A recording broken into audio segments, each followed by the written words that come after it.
Let's see.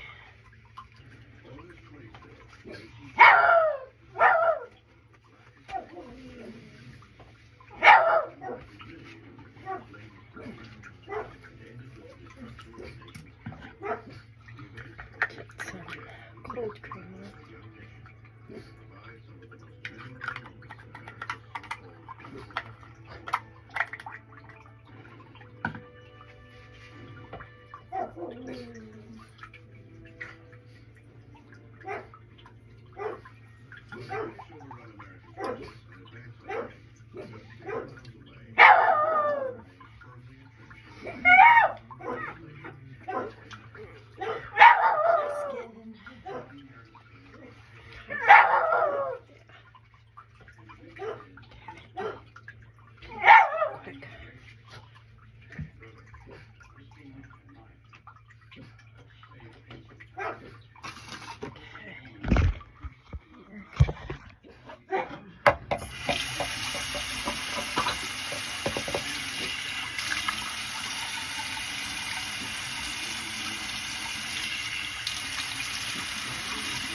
Carefully.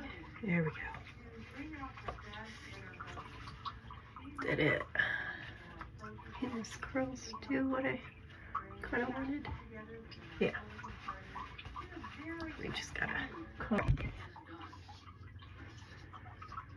The First Lady is among the last to evacuate the city. She finally boards a carriage searching for her husband.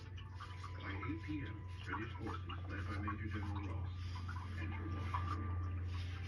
It was never expected that an army of 4,000 men could march with little or no difficulty, take and have at its mercy the capital of the United States. In retaliation for burning the Canadian Parliament at York the previous April, British troops prepared to set fire to Washington's government buildings. Redcoats, under the command of Vice Admiral Coburn, break into the Capitol. They stage a mock legislation and vote unanimously to burn the building. One resident watches the fire from her rooftop. No drivers with every brilliantly witnessed whole city at night. As flames burst through the roof of the Capitol, there was a roll of thunder. At about 10:30 p.m., the men move on to another key government target, the White House. In the dining room, they find the table set. Coburn orders wine poured, and in a sarcastic toast to the president, drinks to Jenny's health. Soldiers rampage through the rooms, grabbing souvenirs, including a ceremonial sword and a pair of rhinestone buckles. Even Major General Ross pockets President Madison's love letter to God.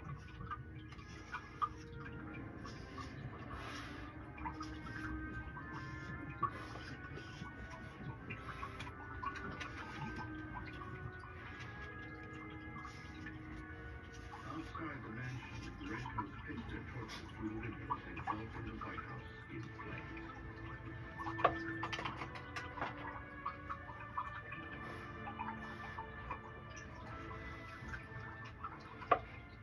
Destruction of Washington's public buildings inspires the glow of which was seen 50 miles away. Struck at the hearts of many Americans wherever they were.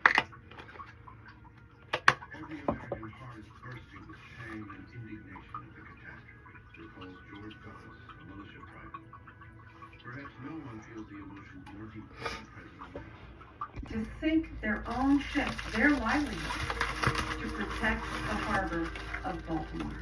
With these sunken hulks in the harbor, the British warships Backward. not set any foot. They created a man-made reef that protected the rest of the city. Be a redhead Armistead immediately concealer. ordered 2 tiers of earth and shore batteries built and the mounting of 60 artillery pieces. We are ready, except that we have no suitable ensign to display over the fort. And it is my desire to have a flag so large that the British will have no difficulty in seeing it from a distance. Armistead sends an order for a large garrison flag and a smaller banner known as a storm flag to Mary Pickersgill, a maker of colors in Baltimore. The War Department pays her $574.44 for the two flags. Bad habit. I always The use my larger one, finger. made of light wool bunting, measures 30 feet by 42 feet. This was one very large flag. It took more than Mary Pickersgill to pull this off. There were 7 women living in that house with her, and her daughter Caroline relates the story in a letter she writes. The flag is so very large. My mother was obliged to obtain permission from the proprietors of the Claggarts Brewery to spread in their malt house. And I remember seeing my mother down on the floor placing the stars. My mother worked many nights until 12 o'clock to complete it in the given time. Soldiers hoist the new stars and stripes over Fort McHenry, capping the defensive preparations of Baltimore. As the largest flag in the country, it's Major Armistead's order. The British will have no difficulty in seeing it. By 10 o'clock p.m. on September 10th, the city settles in. The entire area shrouded in an eerie silence. That works. Everyone in Pretty. Baltimore is aware of what is at stake. Now, the only thing they can do is wait.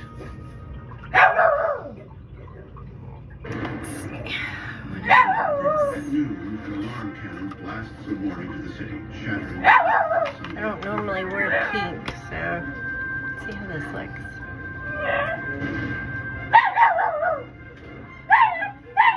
Lookouts have sighted the British fleet off Northpoint. Some citizens respond in panic. Others rush to defend the city. What's up, man? The attack on Baltimore calls for a combined It's land. in my face. By 7 a.m. the next morning, Lipstick. ships head up the Chesapeake. And this is supposed to 4,000 be infantry troops and Royal Marines form at Northpoint and begin their march to Baltimore. Marching in a woolen uniform Let's see. with equipment, musket, 60 rounds of lead balls, haversack, knapsack. See if I could stab water myself in the canteen. eye and how many times I That could would do be it. draining to the soldiers. A number of them die by the side of the road. Oh. Undaunted, British Commander Major General Robert Ross, flushed from his overwhelming victory at Bladensburg and the burning of Washington, presses on. Far so good. When informed that militia make up the majority of American troops, he declares, "I don't care if it rains militia." He will soon regret those words. This time, Ross will face off against American General John Stricker, a leader with a very different attitude than his colleagues in Washington. Stricker is determined that this time the militia won't run like sheep chased by dogs as they had outside the Capitol. Outnumbered, outgunned, and knowing that they are now facing the best army in the world, Stricker instead gives his men a different order. Attack. The militia are not prone to stand a bayonet attack in the daylight, let alone in the dark. So Stricker realizes he must act. He sends an expedition forward of riflemen, cavalry. Let's see. Let's see how this As the looks. fire intensifies, General Ross rides up to assess the situation. When he turns to rally the light infantry, one British lieutenant recalls what happens next. He had scarcely I'm entered the probably wood doing when it an American wrong. I'm rifleman sorry. singled him out. He fired the ball true to its mark, pierced his side.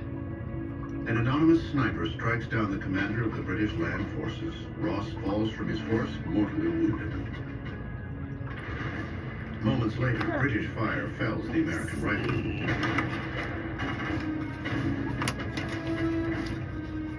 Growing weaker, Ross issues his last order. He yields command to Colonel Arthur Brooke, then dies. Not too bad. News of Ross's death quickly Like spreads the through mascara. ranks.